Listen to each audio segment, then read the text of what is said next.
آج آپ کے لیے شفیق الرحمان صاحب کی کتاب شگوفے میں سے ایک مضمون ڈرپوک سے اقتباس۔ ڈرپوک۔ اتنے دنوں بعد آج صبح موٹر سائیکل کو ہاتھ لگایا، اسے چلاتے وقت ٹھٹک کر رہ گیا اور نظریں سامنے کھڑکی کی طرف چلی گئیں۔ آج سے کئی سال پہلے کا ایک واقعہ یاد آ گیا، جب میں اور ایک سنہرے بالوں اور نیلگوں آنکھوں والی ننھی منی گڑیا نے ڈاکٹر صاحب کی موٹر سائیکل اسٹارٹ کر دی تھی۔ اس روز ہمیں موقع مل گیا۔ اختر نے مہینے بھر سے ناک میں دم کر رکھا تھا۔ صبح شام اٹھتے بیٹھتے بس ایک فکرہ رہ گیا تھا جس کا ورد کرتی رہتی، تم ڈرپوک ہو، تم ڈرتے ہو، تم یوں ہو، تم وہ ہو۔ کئی بار اس سے کہا کہ میں بالکل نہیں ڈرتا، آخر سائیکل تو چلا ہی لیتا ہوں، لیکن موٹر سائیکل کس طرح چلاؤں؟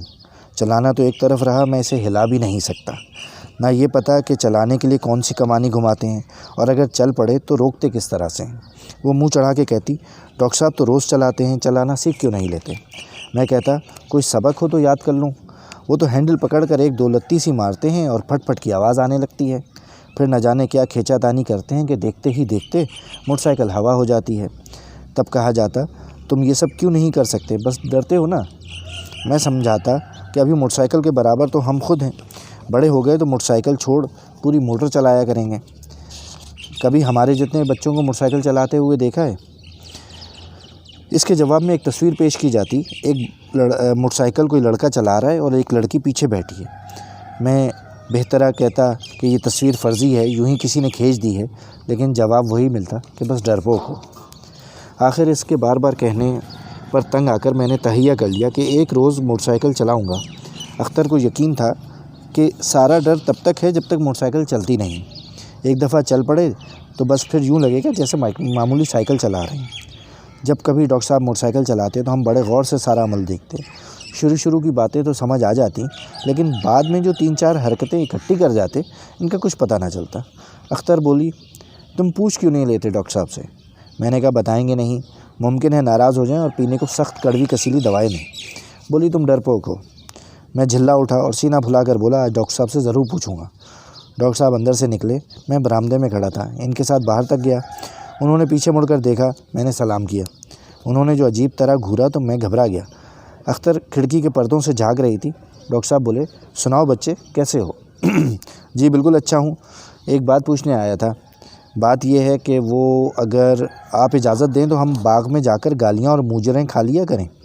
کیسے محمل الفاظ استعمال کر رہے ہو برخوردار، یقیناً تم بہت برا املا لکھتے ہوگے۔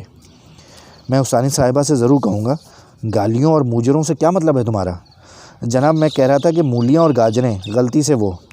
اوفو، ہاں خوب، گاجریں مفید ہیں اگر تھوڑی مقدار میں کھائی جائیں تب۔ میں نے بڑی مسمسی شکل بنا کر اختر کی طرف دیکھا، اس نے میرا منہ چڑھایا، یکلخ ایک بہادر لڑکا بن گیا۔ ڈاکٹر صاحب ایک بات ہے، آپ ناراض نہ ہوں تو میں پوچھوں؟ ضرور پوچھو برخوردار، یقیناً تمہارے سر میں درد ہوگا، کیوں؟ میں گھبرا گیا۔ ڈاکٹر صاحب یہ آپ کی ٹائی بہت خوشنما ہے، بالکل اسی رنگ کی ایک تتلی ہم نے پکڑی تھی۔ ڈاکٹر صاحب شرما گئے۔ اختر نے میرا منہ چڑھایا۔ میں جلدی سے آگے بڑھا۔ ڈاکٹر صاحب نے پھر مجھے دیکھا اور میں پھر بوکھلا گیا۔ میں نے کہا، ڈاکٹر صاحب آپ بہت اچھے ہیں، اب میں ضرور آپ کا کہاں منع کروں گا، آپ جس وقت چاہیں میری زبان دیکھ سکتے ہیں، اگر آپ کہیں تو میں حلق بھی دکھاؤں، یہ دیکھیے۔ ادھر کیا وہ جانے کی تیاری کر رہے تھے، کیا چونک پڑے؟ ننے تم ضرور جامنے کھا کر آئے ہو، تمہاری زبان رنگی ہوئی ہے، اور دیکھو۔ میں وہاں سے سر پٹ بھاگا۔ اختر نے مجھے پکڑ لیا، منہ بنا کر بولی، آپ کی ٹائی نہایت اچھی ہے جناب، آپ کی مونچھیں بہت بڑھیا ہیں جناب، آپ بہت اچھے ہیں جناب، ڈرپوک کہیں کے۔ 2 لفظ منہ سے نکلے کہ آپ کی موٹر سائیکل کس طرح چلتی ہے جناب؟ میں نے کہا، کسی اور سے پوچھ لیں گے، بجلی کا مستری ہے، ڈاکیا ہے، شوفر ہے، استانی جی ہیں، کوئی نہ کوئی تو بتا ہی دے گا، لیکن ہمیں کسی نے نہ بتایا، شاید قسم کھا رکھی تھی سب نے۔ آخر ہفتے بھر کی محنت کے بعد مجھے کچھ پتہ چل ہی گیا کہ سٹارٹ کس طرح کرتے ہیں۔ اب سوال تھا روکنے کا۔ اختر بولی، جب چل پڑے گی تب دیکھا جائے گا۔ کئی روز تک موقع نہ مل سکا۔ میں تو دل ہی دل میں خوش تھا، لیکن اختر ہر روز مجبور کرتی تھی کہ ڈاکٹر صاحب کو بلاؤ۔ بڑی منتوں سے کہتا، کس طرح بلاؤں؟ ڈاکٹر صاحب کو بلانے کے لیے کم از کم ایک آدھ کو ضرور بیمار ہونا چاہیے۔ ایک صبح ہمیں پتہ چلا کہ چچا جان کے کان میں درد ہے۔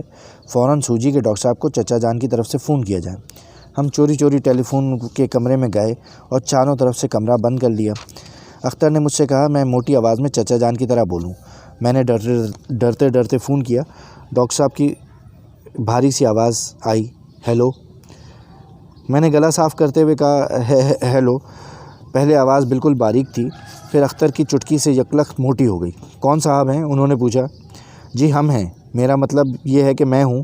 پھر بہت موٹی آواز میں ہوں، آپ کی تعریف، میں ہوں چچا جان، اور میرے کان میں درد ہے۔ میں گھبرا گیا اور آواز پھر پتلی ہو گئی۔ جناب ڈاکٹر صاحب، اس وقت فون پر چچا جان بول رہے ہیں، آپ ذرا تشریف لے آئیے۔ صاحب کچھ سمجھ میں نہیں آ رہا، کون بول رہا ہے، میں کہاں آؤں؟ آواز آئی۔ اختر نے میرے ہاتھ سے ریسیور چھین لیا اور باری آواز میں بولی، آپ پہچانتے ہی نہیں ڈاکٹر صاحب، میں ہوں۔ چچا جان کا نام لے کر بولی، آپ ذرا آئیے تو صحیح، اوفو ابھی حاضر ہوا۔ ہم بھاگے سیدھے باغ کی طرف اور فوارے کی آڑ میں چھپ گئے۔ پھٹ پھٹ کرتی ڈاکٹر صاحب کی موٹر سائیکل کوٹھی میں داخل ہوئی۔ انہوں نے حسب معمول اسے برآمدے کے سامنے ٹھہرایا اور اندر چلے گئے۔ میرا حلق خشک تھا، ہونٹوں پہ پپڑیاں جمی ہوئی تھیں، دل تھا کہ بری طرح دھڑک رہا تھا، لیکن اختر کو ذرا بھی پرواہ نہ تھی۔ اس نے میرا ہاتھ پکڑا اور لپکی سیدھی موٹر سائیکل کی طرف۔ اس نے ایک دفعہ پھر مجھے ڈانٹا، ڈرپوک کہا۔ میں ذرا بہادر سا بن گیا۔ ہم نے موٹر سائیکل کو بمشکل ہلا کر دیوار کے ساتھ لگایا۔ طے ہوا کہ پہلے اختر پچھلی سیٹ پہ بیٹھے، پھر جب میں بیٹھوں تو وہ مجھے کمر سے پکڑ لے۔ جو ہی اس نے میری کمر پکڑی، میں اچھل کر اتر کر کھڑا ہو گیا، کیونکہ اتنی گدگدی ہوئی کہ کھلکھلا کر ہنسنے لگا۔ یوں نہیں، مجھے تو یوں تو گدگدی ہوتی ہے۔ بولی، اچھا اب کوٹ پکڑوں گی۔ میں پھر بیٹھا، ادھر اس کا ہاتھ لگا، میں ہنستے ہنستے بے حال ہو گیا۔ میں نے کہہ دیا، اس طرح تو میں گر پڑوں گا۔ چلانا تو ایک طرف رہا۔ پوچھنے لگی کہ کہاں گدگدی نہیں ہوتی۔ میں نے کہا بازو پکڑ لو۔ اس نے مضبوطی سے بازو پکڑا۔ ادھر میں پورے زور سے اچھل کر اسٹارٹر پہ کودا اور موٹر سائیکل اسٹارٹ ہو گئی۔ ڈاکٹر صاحب فوراً باہر نکلے، لینا پکڑنا۔ موٹر سائیکل جو تیزی سے چلی تو کچھ پتہ نہ چلا کہ کہاں جا رہے ہیں۔ موتیوں کے تختوں، پھولدار بیلوں کو رونتے ہوئے جھاڑیوں میں گھس گئے۔ فوارے سے بال بچے۔ موڑ پہ ڈبو میاں کو بچایا، ورنہ وہ نیچے ہی آ چلے تھے۔ پھر موٹر سائیکل یکلخت تیز ہو گئی۔ ہم نے ایک کلا بازی سکھائی، ایک زوردار دھماکہ ہوا اور پھر پتہ نہ چلا کہ ہم موٹر سائیکل کے اوپر تھے اور وہ ہمارے اوپر۔ تھوڑی دیر کے لیے میں بالکل بے ہوش ہو گیا۔ جب آنکھ کھلی تو سدا بہار کی ٹہنیوں میں اس طرح الجھا ہوا تھا کہ نکلنا محال تھا۔ ہاتھ منہ لہو لہان ہو رہے تھے۔ اب جو ہلنے کی کوشش کرتا ہوں تو بازو شل دیکھتا ہوں۔ اختر بازو سے چمٹی ہوئی ہے، آنکھیں بند ہیں، لیکن گرفت اسی طرح۔ بڑی مشکل سے سر باہر نکالا۔ ڈاکٹر صاحب، چچا جان اور نوکر ہمیں ڈھونڈ رہے تھے۔ اپنا بازو چھڑانا مشکل تھا۔ بہترا کہا کہ اب تو ہاتھ چھوڑ دو، لیکن اس کی گرفت بدستور رہی۔ بڑی مصیبتوں سے ٹہنیوں سے باہر نکلا اور ساتھ ہی میرے بازوؤں سے لٹکی ہوئی اختر۔ موٹر سائیکل سدا بہار کی گھنی ٹہنیوں کی اس طرف نکلی اور ہم جھاڑیوں میں الجھ کر رہ گئے۔ اس کے بعد کیا ہوا؟ ہمیں دھمکایا گیا، ہر قسم کی ڈانٹ دی گئی۔ بزرگوں سے لے کر چھوٹوں تک سب نے حسب توفیق لیکچر دیے۔ ٹیلی فون کو ایک اونچی سی الماری پہ رکھ دیا گیا۔ غالباً وہ بھول گئے تھے کہ ہم میزیں رکھ کر بھی وہاں پہنچ سکتے ہیں۔ ڈاکٹر صاحب نے توبہ کی کہ وہ کبھی موٹر سائیکل پر ہمارے ہاں نہ آئیں گے۔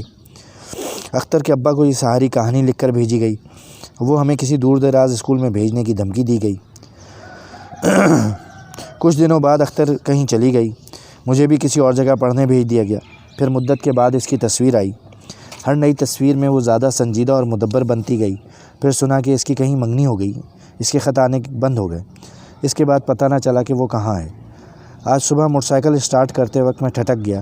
یوں ہی بیتی ہوئی باتیں یاد آ گئیں۔ بالکل ایسی ہی رنگین صبح تھی۔ میں نے جلدی سے سامنے کھڑکی کی طرف دیکھا۔ شاید پردوں کے پیچھے کوئی نیل گوں آنکھوں اور سنہری بالوں والی گڑیا میرا منہ چڑھا رہی ہو اور ہاتھ باہر نکال کر زور سے کہہ دے، ڈرپوک۔